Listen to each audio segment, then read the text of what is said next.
वसुदेवम सुतम Devam Kans चाणूरमर्दनम Devaki परमानंदम Krishnam Vande Jagat Guru.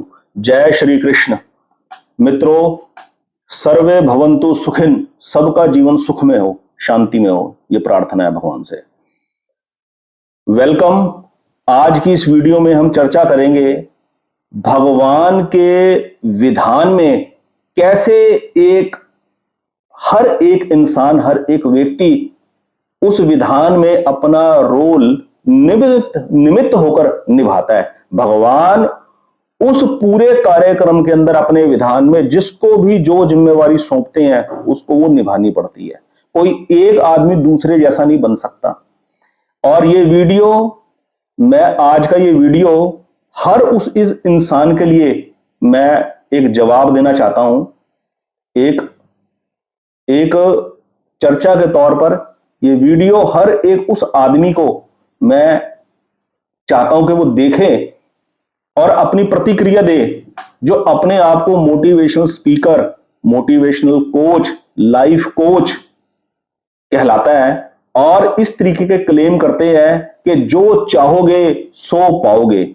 Manifestation, law of attraction के नाम पर आप जैसा सोचते हो, जैसा चाहते हो वैसा पा सकते हो। उनके लिए ये जवाब है ये वीडियो। ये जो ईश्वर का विधान है इसकी चर्चा करेंगे इस वीडियो के अंदर। अभी आपने हमारे देश के अंदर एक मैरिज इवेंट देखी, प्रसिद्ध उद्योगपति रिलायंस इंडस्ट्रीज के मालिक मुकेश अंबानी जी के छोटे सपुत्र अनंत अंबानी जी की मैरिज का।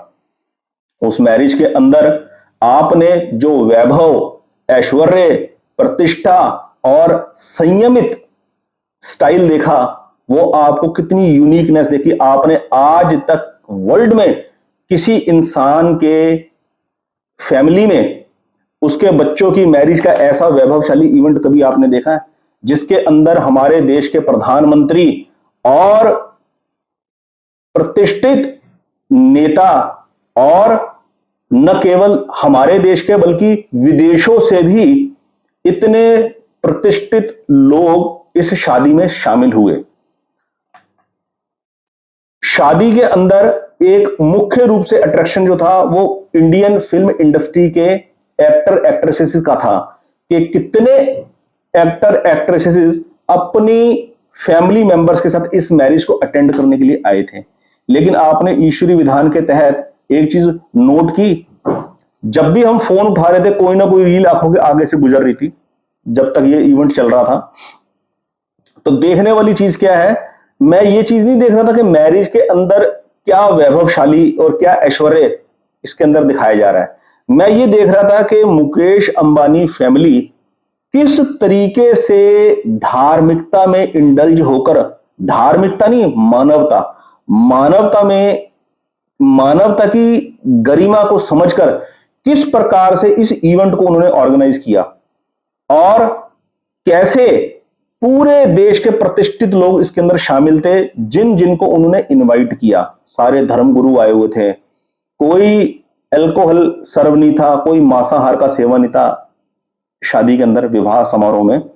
और सबसे हैरानी वाली चीज जो है वो ये है कि मेरा ध्यान जो था वो उन लोगों के ऊपर था जो इस रील में, इस कैमरे में नहीं आ रहे हैं, जो इस इवेंट की बैकबोन है। देखिए कितने इलेक्ट्रीशियन, कितने मेकअप मैन, कितने ड्रेसेस को मैनेज करने वाले, कितने ड्राइवर्स जिनकी गाड़ियों में बैठ बैठकर ये फिल्म एक्टर आए इस इवेंट को अटेंड करने के लिए, वो लोग कहीं पिक्चर में नहीं थे। कितने लोग सिक्योरिटी के, कितने लोग मेन गेट के ऊपर एज ए सिक्योरिटी का काम कर रहे थे, वर्दियों के अंदर, यूनिफॉर्म में और सिविल ड्रेस में, सिक्योरिटी रीजन से। कितने ड्राइवर्स ये अपनी सर्विस प्रोवाइड कर रहे थे, पर वो कहीं कैमरे में नहीं आए, कहीं उनका कोई जिक्र नहीं है, लेकिन वो सारी टीम, वो सारे लोग बैकबोन है इस इवेंट के। तो हमें सीखने को क्या मिलता है? हमें सीखने को यह मिलता है कि ईश्वर के विधान में कोई आदमी मुकेश अंबानी बनकर रोल अदा करता है, कोई अनंत अंबानी बनकर रोल अदा करता है, कोई नीता अंबानी बनकर रोल अदा करता है, कोई राधिका मर्चेंट बनकर रोल अदा करता है, कोई उनके फैमिली मेंबर्स बनकर रोल अदा करते हैं। और जितने भी फिल्म एक्टर्स आए हुए थे उनकी फैमिलीज में कभी आपने इतना बड़ा, इतना वैभवशाली इवेंट कहीं देखा है? नहीं देखा।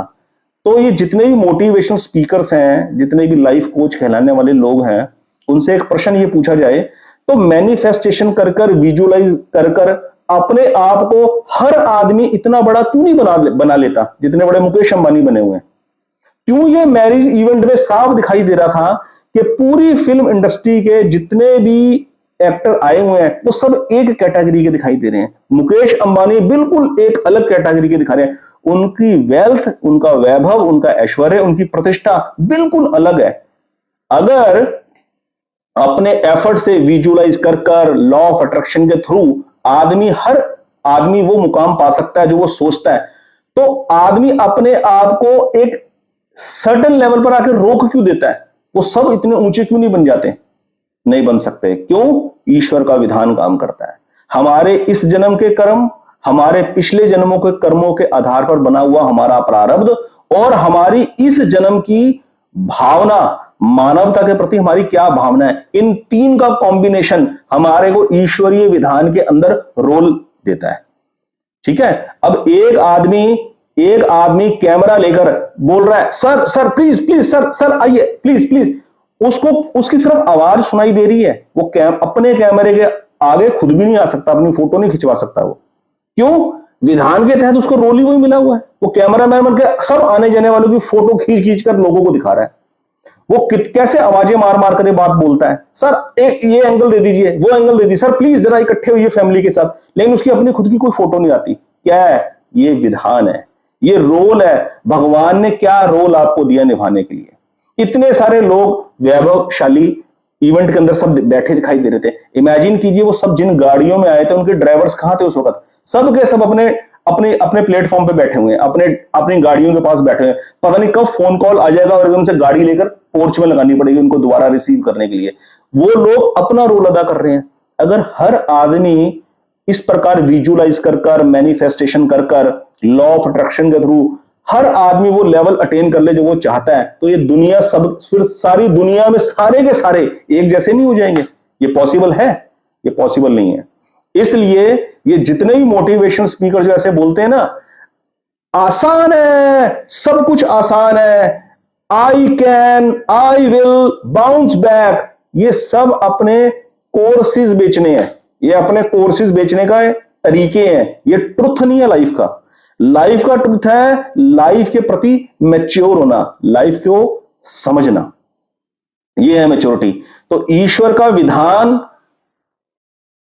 जब चलता है, हमें जो रोल मिलता है, हमारे तीन चीजों के आधार पर हमारे को रोल मिलता है। पहला, इस जन्म के किए हुए कर्म जो सबसे जल्दी एक्टिवेट होंगे, सबसे जल्दी रिजल्ट देंगे। दूसरा, परिस्थिति तय होगी प्रारब्ध के अनुसार, पूर्व जन्मों में किए हुए कर्मों के अनुसार से हमारे को परिस्थिति मिलेगी। और तीसरा, इस जन्म में मिली हुई परिस्थितियों के आधार पर और करंट सिचुएशन के हिसाब से मैं कैसी भावना रखता हूं किसी के प्रति, उसके आधार पर मुझे अपना रोल निभाना पड़ेगा। यह है ईश्वरीय विधान।